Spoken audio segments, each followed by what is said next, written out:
Hello, my dear competitive aspirants. Welcome to Masters Online Academy.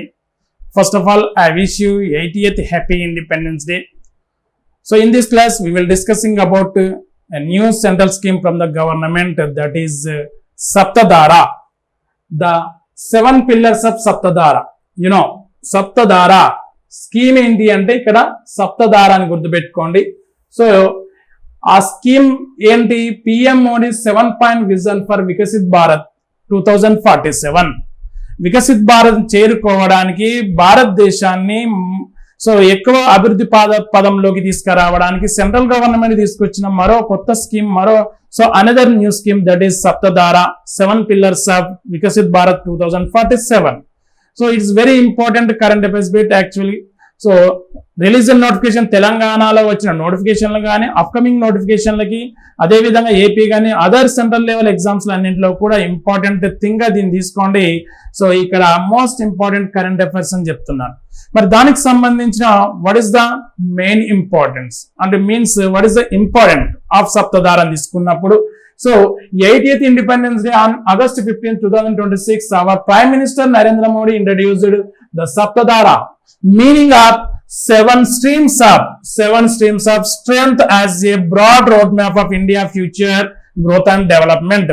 7 streams ఇక్కడ meaning of Saptadhara means 7 streams of strength as a broad roadmap of India's future and growth and development.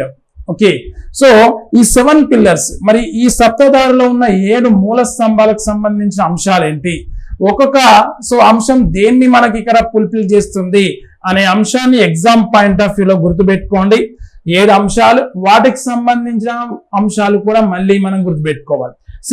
First of all ఏంటి మరి 7 pillars అన్నప్పుడు, first thing manufacturing power, తయారీ రంగం.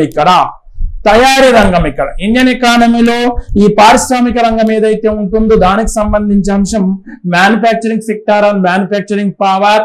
So ఏంటి ఇక్కడ తీసుకున్నప్పుడు, especially boosting local production and positioning India as a trusted competitive hub in global supply chains. So స్వదేశీ ఉత్పత్తులకి ప్రాధాన్యం ఇస్తూ తయారీ రంగాన్ని అభివృద్ధి చేయడం ఇక్కడ ఫలితంగా. ఇక్కడ గ్లోబల్ సెక్టార్ లో తీసుకున్నప్పుడు ఇక్కడ ఏంటంటే ర్యాపిడ్ డెవలప్మెంట్ తీసుకురావడం అనేది దీని ఉద్దేశం. సెకండ్ వన్ తీసుకున్నప్పుడు, ఇక్కడ second one agriculture and food processing. వ్యవసాయం మరియు వ్యవసాయ అనుబంధ రంగాల ద్వారా ఏదైతే ఉందో దాని ద్వారా అభివృద్ధి సాధించడం, ఫుడ్ ప్రాసెసింగ్ సెక్టార్ ని డెవలప్ చేయడం. దీంట్లో ఎస్పెషల్లీ శ్రీ అన్నాగా పిలువబడుతున్న మిల్లెట్స్ సెక్టార్ ని, మిల్లెట్స్ ప్రొడక్షన్ ఇక్కడ వేగవంతం చేయడం లేదా ఆ ప్రొడక్షన్ ఎక్కువగా తీసుకురావడం. తర్వాత అదే విధంగా స్పైసెస్, సుగంధ ద్రవ్యాలని, నెక్స్ట్ ఇతర మన స్వదేశీ ఉత్పత్తులను, ఆహార ఉత్పత్తులను పెంపొందించడం. ఇక్కడ ప్రధాన ఆహార ధాన్యాలతో పాటు తృణధాన్యాల ఉత్పత్తి, పప్పు ధాన్యాల ఉత్పత్తి, spices production. What I'm saying, spices production, millets production and local food production అనేది ఇక్కడ మెయిన్ ఎయిమ్ గా తీసుకుంటున్నారు. ఇక్కడ ఫలితంగా ఇక్కడ గ్లోబల్ పవర్ హౌస్ గా తీసుకురావడం. ఎందుకంటే మిల్లెట్స్ ఉత్పత్తిలో ఇండియా ఆల్మోస్ట్ మనకి లీడింగ్ పొజిషన్ లో ఉంది. స్పైసెస్ లో కూడా కొన్నింట్లో లీడింగ్ పొజిషన్ లో ఉన్నదని గుర్తుపెట్టుకోవచ్చు. అండర్స్టాండ్? నెక్స్ట్ ఎనిమల్ హస్బెండరీ పరంగా తీసుకున్నప్పుడు మిల్క్ ప్రొడక్షన్ లో కూడా మన ఇండియా టాప్ ప్లేస్ లో ఉంది. కాబట్టి ఇలా ఆహార రంగాన్ని, ఫుడ్ సెక్టార్ ని డెవలప్ చేయడం అనేది సప్తధారలో ఒక పార్ట్. దెన్ థర్డ్ వన్ తీసుకున్నప్పుడు టెక్నాలజీ అండ్ ఇన్నోవేషన్, సాంకేతికతకు సంబంధించింది. ఎందుకంటే ఇప్పుడు 6th జనరేషన్ అనేది రాబోతుంది కాబట్టి ఇక్కడ టెక్నాలజీలో దానికి సంబంధించిన ఇన్నోవేషన్ డెవలప్ చేయడం. ఇక్కడ ఏంటి అంటే leading in emerging sector like artificial intelligence, కృత్రిమ మేధను అన్ని రంగాల్లోకి ప్రవేశపెట్టడం. నెక్స్ట్ తీసుకున్నప్పుడు క్వాంటమ్ టెక్నాలజీ, స్పేస్ టెక్నాలజీ, అంతరిక్ష పరిజ్ఞానం, robotics technology and Indian 6th generation. వీటిని ఈ టెక్నాలజీ అండ్ ఇన్నోవేషన్ తీసుకున్నారు. ఏ అంశాలు ఎగ్జామ్ లో అడగడానికి అవకాశం ఉంటుంది, ఏ అంశాలను సప్తధారలో చేర్చబడ్డ టెక్నాలజీ అండ్ ఇన్నోవేషన్ మెన్షన్ చేశారంటే artificial intelligence, quantum technology, space technology, robotic technology and 6th generation సంబంధించిన అంశాలు గుర్తుపెట్టుకొని 6G. Understand? Then next another pillar of Saptadhara. ఈ గమనించండి, ఇండియన్ ట్రాన్స్పోర్ట్ కి సంబంధించి భారత రవాణా వ్యవస్థకు సంబంధించిన Gatishakti connectivity, I mean road, rail and civil aviation connectivity especially. So national highways అని డెవలప్ అవుతున్నాయి. ఇక్కడ జాతీయ రహదారులు భారతదేశంలోని అన్ని రాష్ట్రాల్లో నేషనల్ హైవేస్ డెవలప్మెంట్ జరుగుతుంది. ఏదైతే గోల్డెన్ క్వాడ్రిలేచర్ ఉందో ఆ గోల్డెన్ క్వాడ్రిలేచర్ డెవలప్ చేస్తూ ఈ రోడ్ కనెక్టివిటీని పెంచడం, ప్రమాదాలను తగ్గించడం ఇక్కడ ఫలితం. ఎందుకంటే నేషనల్ హైవేస్ అనేది భారతదేశం మొత్తం రవాణాలో 40% ఆఫ్ ద రవాణా ట్రాన్స్పోర్ట్ అనేది వీటి ద్వారా జరుగుతున్నవి. సో ఆ విధంగా తీసుకున్నప్పుడు ఇండియన్ రైల్వేస్ పరంగా తీసుకున్నప్పుడు హై స్పీడ్ రైళ్లను డెవలప్ చేయడం.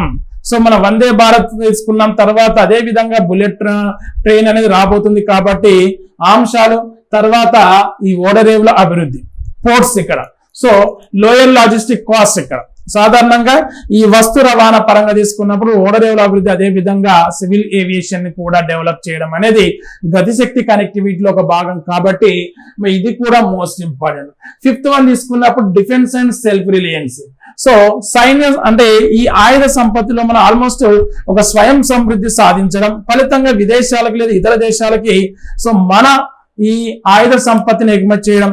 మనం రీసెంట్ గా మనం చేస్తాం ఏదైతే బ్రహ్మోస్ ఉందో, బ్రహ్మోస్ మిసైల్స్ ని మనం ఇతర దేశాలకి సో ఎక్స్పోర్ట్ చేస్తున్నాం. ఫలితంగా ఇక్కడ మనము దాని ఏంటంటే వాణిజ్య రంగాన్ని సో ఇక్కడ డెవలప్ చేయడం అనేది అర్థమవుతుంది. సో ఇక్కడ driving indigenous manufacturing of defence equipment and emerging as a global military tech supplier. ఆయుధ సంపత్తిలో సో ప్రపంచంలో టాప్ ప్లేస్ లోకి వెళ్ళడం అనేది టార్గెట్. ఎందుకంటే ఓకే, ఈ సప్తధారలో ఉన్న ఈ స్కీమ్స్ ఏవైతే ఉన్నాయో ఈ స్కీమ్స్, ఈ 7 పిల్లర్స్ ద్వారా మన ఇండియాను 5 to 7 years లో ర్యాపిడ్ డెవలప్ చేయడం అనేది సెంట్రల్ గవర్నమెంట్ యొక్క న్యూ థాట్. ఓకే, సో ఆ విధంగా తీసుకున్నప్పుడు 6th one green and blue economy. Green economy ఏదైతే మనకి ఇక్కడ సో పర్యావరణం, ఎన్విరాన్మెంట్ రిలేటెడ్ డెవలప్మెంట్ ఉందో, సస్టైనబుల్ డెవలప్మెంట్ సంబంధించింది. అంటే సో ఇక్కడ ఫారెస్ట్ డెవలప్ చేస్తూ ఫలితంగా అక్కడి నుండి మనం ఇక్కడ సో ఏంటంటే ఒక రకమైన రెవెన్యూను మనం ఎక్వైరింగ్ చేయడం. ఓకే, పర్యావరణాన్ని అభివృద్ధి చేయడం, పర్యావరణానికి నష్టం జరగకుండా మనం ఇక్కడ ఆర్థికంగా సో డెవలప్ అవడం, ఎకనామికల్ గా డెవలప్ అవడం. అదేవిధంగా తీర ప్రాంత అభివృద్ధిని బ్లూ ఎకానమీ అంటాం. సో భారతదేశానికి ఆల్మోస్ట్ 9 రాష్ట్రాలు మరియు 4 కేంద్ర పాలిత ప్రాంతాలు కలిపి 11,098 కిలోమీటర్ల తీరరేఖ అనేది ఉంది. So it's very wide.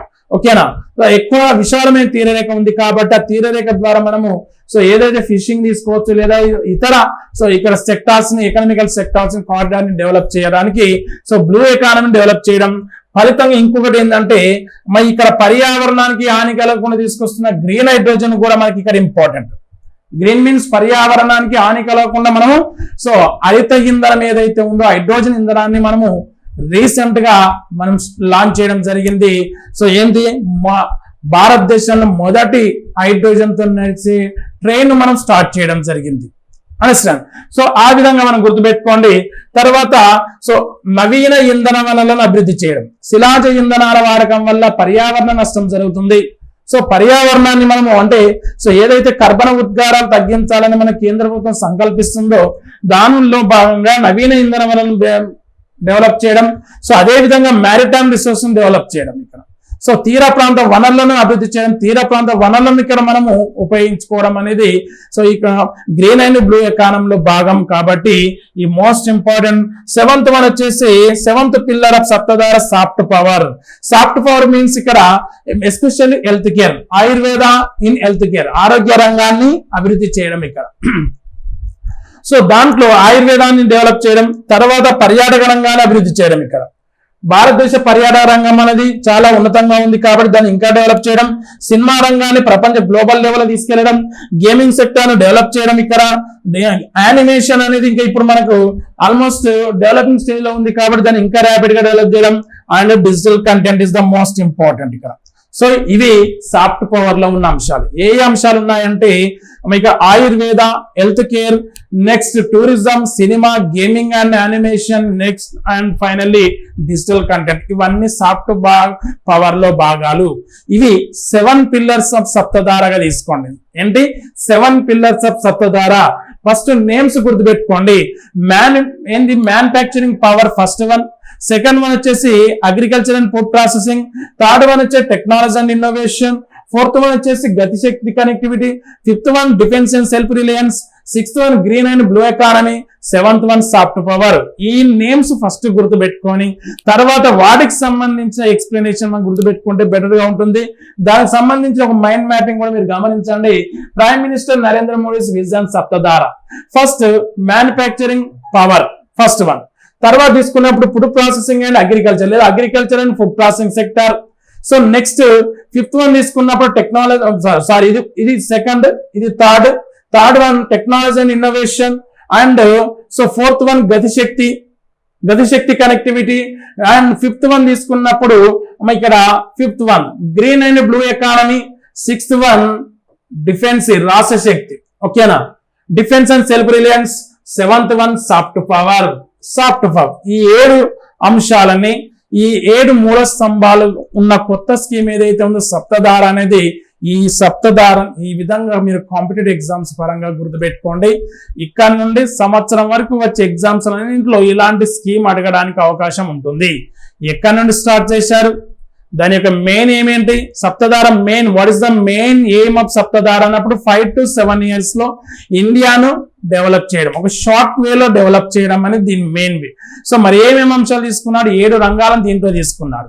7 రంగాల్లో ఒకటి ఏంటంటే పారిశ్రామిక రంగం నుంచి, రెండవది వ్యవసాయ రంగం నుండి, మూడవది డిజిటల్ అంటే మనకి ఇక్కడ ఏదైతే ఈ రోడ్ ట్రాన్స్పోర్ట్ నుండి, తర్వాత సైన్యం మనకి డిఫెన్స్ నుండి, అండ్ డిజిటల్ టెక్నాలజీ నుండి. సో ఈ విధంగా 7 అంశాలను తీసుకొని 5 నుండి 7 సంవత్సరాలు డెవలప్ చేయడం ద్వారా అన్ని అంశాలను, అన్ని రంగాలను కోఆర్డినేట్ చేయడానికి అవకాశం ఉంటుందని. సో ఆగస్టు 15న మన ప్రైమ్ మినిస్టర్ ఎర్రకోట నుండి దీన్ని స్టార్ట్ చేయడం జరిగిందని గుర్తుపెట్టుకోండి. ఇది సప్తధారకు సంబంధించిన అంశం, వెరీ ఇంపార్టెంట్.